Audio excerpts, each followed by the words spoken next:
Hi everyone, and welcome to the latest edition of Lunch with Libert.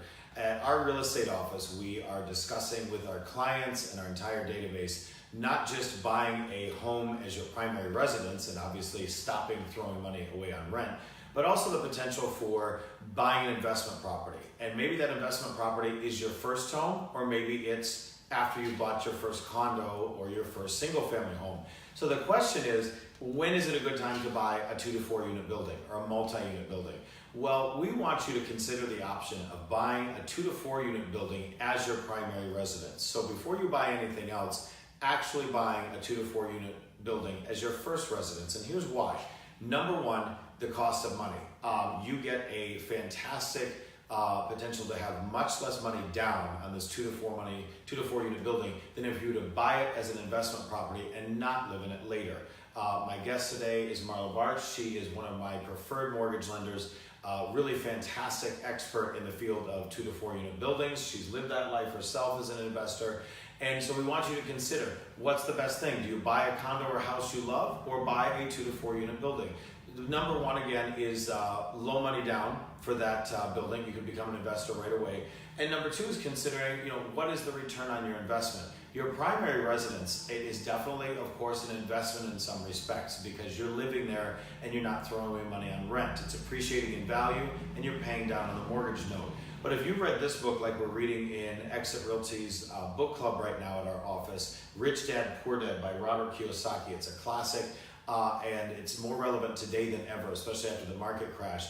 He says in his book that your primary residence isn't really an investment property until you rent it out and it's cash flowing, which of course if you're living there, you can't cash flow on it, but you can cash flow on a 2 to 4 unit building. So Marla and I have come up with some simple questions that I'd like to ask her and us to go over. There may be some questions you have for us that you can talk about in the comment section, and I'll follow up with you later.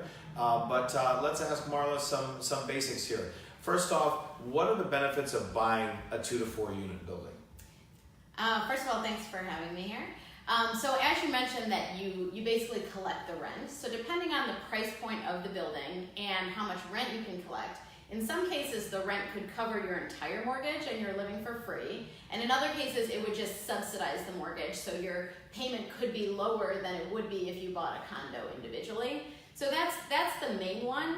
But then it's also a long-term investment. So for a lot of people, they'll live in that property for a certain period of time. Your mortgage only commits you to living there for 12 months, and then they'll move on to something else if they want to buy a house at that point or possibly another multi-unit building, and then they can rent the unit that they were living in and have the cash flow from that. So that brings up an interesting point, and some of you may have seen that we're giving away another book at our office called The Automatic Millionaire Homeowner.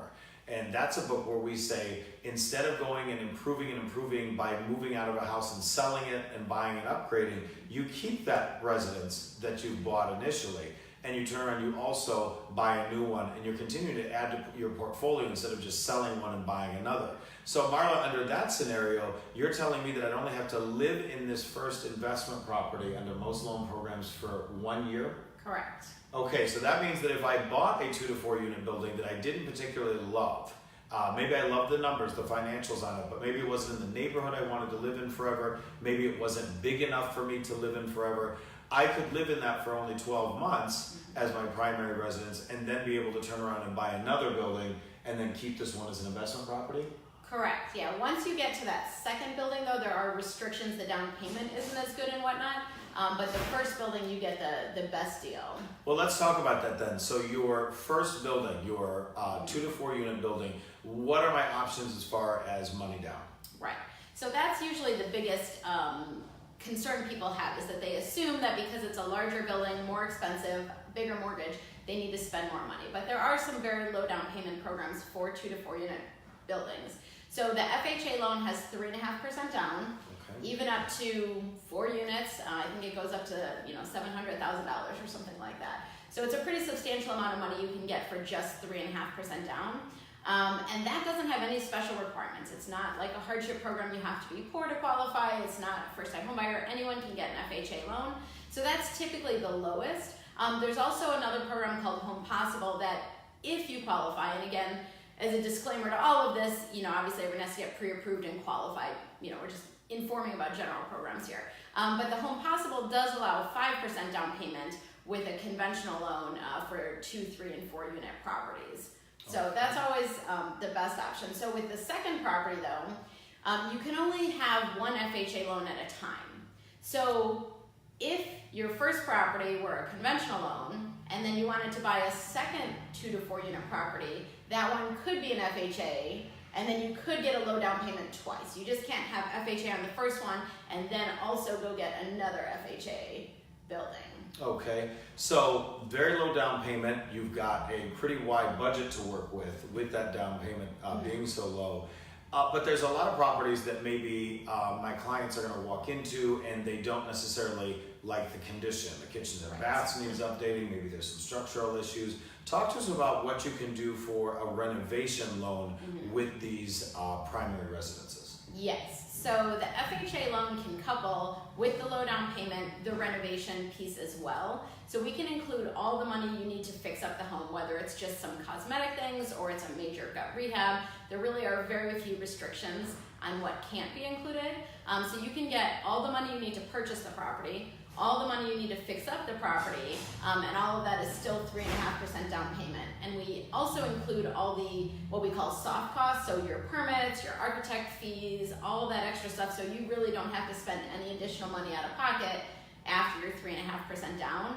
And then often I see people coupling it with like a seller credit, things like that, so the seller will cover their settlement costs, so really they can limit it to just that 3.5% out of pocket, and everything else is really rolled into the deal one way or another. Okay, and that down payment can be a gift or a loan against a retirement account? Right, the down payment can come from a number of sources.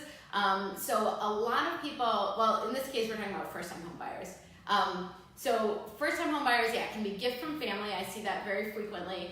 Your retirement accounts, you can either take withdrawals or loans. Most people use the loans so they can avoid the tax consequences of that. So yeah, there's a flexible number of sources that people can get the money from. Okay, and then what type of renovation money are we looking at? Like what is an average budget for a renovation loan? I mean, honestly, it depends on the scope of the project. I have some that are as low as $10,000. They just need to do a few minor things. I have clients who've done full gut rehabs on multi-units, high-end renovations, $300,000 just for the renovation piece. So it really can be, within the range that the property supports. As long as the property value will support how much you're spending to buy and renovate it for, there really are very few restrictions. Okay.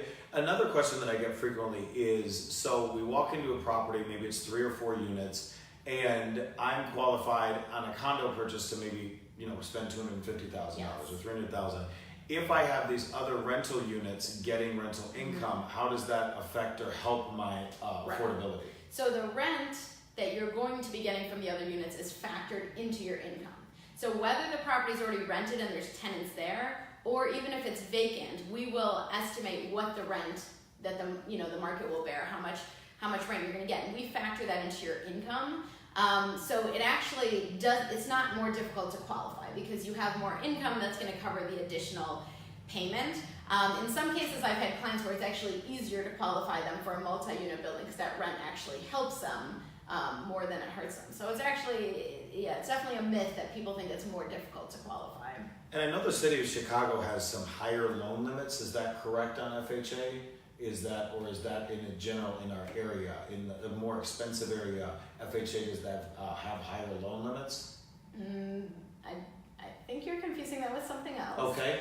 So what it does have though is that there's higher loan limits per number of units. That's what I mean. So a single family house has a certain cap. 2 unit is higher, 3 unit, 4 unit.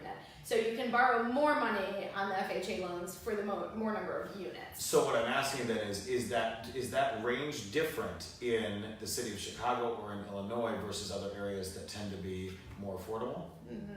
No. Okay, so then we just need to know it's not area based. It's specifically just scenario based to what your situation is and as well as what the incomes or potential incomes. Right. So that's important to know that it isn't city based. There are some loan programs that we've heard of that are only for certain areas. FHA's for everywhere. The loan limits generally are the same for 2 to 4 units. It just depends 2, 3, and 4 units, the number of units, correct? Right, same from one location to another, but different for each number. For each number of units. Yeah. And then the other thing I just need to worry about is what the rents are or potential rents. So the units can be vacant, and then we would estimate the rents based on market value in the area. Correct.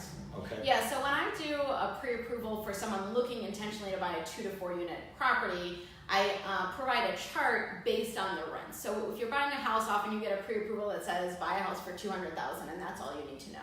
With a multi-unit property, it'll be based on the rent. So my chart will say if your rents you're projecting to get are $1,500, here's your target purchase price. If they're $2,000, here's your target purchase price. So that the realtor, in their screening which properties are a good match, they can estimate those rents and figure out which properties will work. Because obviously, the more rent you get, that's going to affect the numbers quite a bit. Okay, so we talked about FHA, we've talked about conventional loans, 3.5% or 5% down. What if you've already got a primary residence, but you are looking, like we're encouraging you to do through both the Rich Dad Poor Dad book and the one we're giving away, the Automatic Millionaire Homeowner, you like the condo or single family home you're in, but you want to buy an investment property.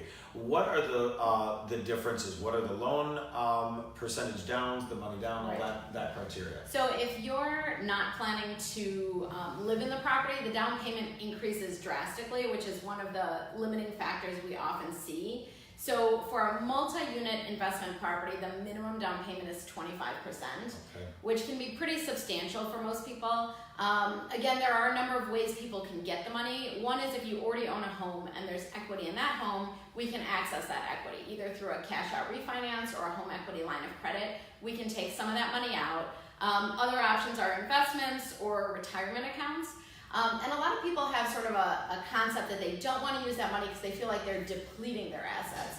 But really, they're not depleting it. They're just shifting their assets from one asset to another. If you take money out of your current house and use it as a down payment on the new one, your money is still there. It's just in a different form. So I think that's a knee-jerk reaction people have, that they feel like, oh, I shouldn't take my retirement money. I shouldn't borrow from my house because I've already paid that down. But it's not really adding... it's not really a loss. It's just shifting your assets from one source to another. Shifting versus depleting, basically. Right. Okay. And then finally, we're going to wrap up here with just a couple questions of how do you figure out the numbers in terms of what are the overall benefits, in terms of profit? Is it just appreciation? Are there other things as well? Right, so you have your appreciation where the value of the property goes up over time. You have the fact that you're paying down the mortgage, so the mortgage goes down over time. Both of those add equity to your property. You have your tax benefits, which I'm not a CPA, so I'm not going to go into detail. Talk to your CPA about that. And then you have the cash flow. So if you're living in the property, the cash flow looks a little different than once you move out and you're renting it. And there's a number of ways to sort of calculate that, which I think we're going to do future videos on. But there's cap rate, there's cash flow, there's cash on cash return. So there's different ways to calculate if the property is, a good deal. And I would say if someone's planning to live in the property, I would probably calculate the profit from the perspective of once you move out and rent it. Because when you're living there, it's not usually cash flow, it's usually just subsidizing your portion of what you'd be paying for, your rent or mortgage. So it's a little more difficult to come up with a clear formula. So I would sort of project, if I rent the unit I'm living in, what does the profit look like that way? Nice. So we've got appreciation, which is great. Cash flow, which even when the real estate market crashed, the property values crashed, which in most neighborhoods they've now recovered or gone ahead of the crash numbers. But even at the lowest part of the market, rents never went down. And so we know people always need a roof over their head. So that's wonderful with cash flow.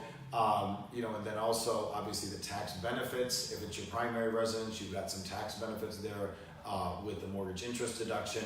Then again, I'm not a CPA either. Those numbers have changed over time, but there's still significant tax benefits as well. So to kind of conclude here, number one, thank you, Marla, very much for coming today. We're going to continue to do more videos on how to figure out the specific numbers on properties. We want you to look into multiple ways to real estate invest, whether it's just your primary residence, whether it's to buy some investment properties, and obviously still flipping properties is a way to make money, but we're finding for some clients of ours, the idea of flipping properties and working with contractors and being involved at such a heavy level just doesn't work for them. But if you can do a 2 to 4 unit building as your primary residence, simply collect the rent from your neighbors and maintain the building as you would a single family home or the interior 4 walls of your condo, you can have an exceptional return on investment and begin building for retirement beyond your pension, beyond your 401k. Some things that we found in the past are not always reliable, but a roof over your head is. Thank you so much for coming today to Lunch with Libert. We'll have more for you soon.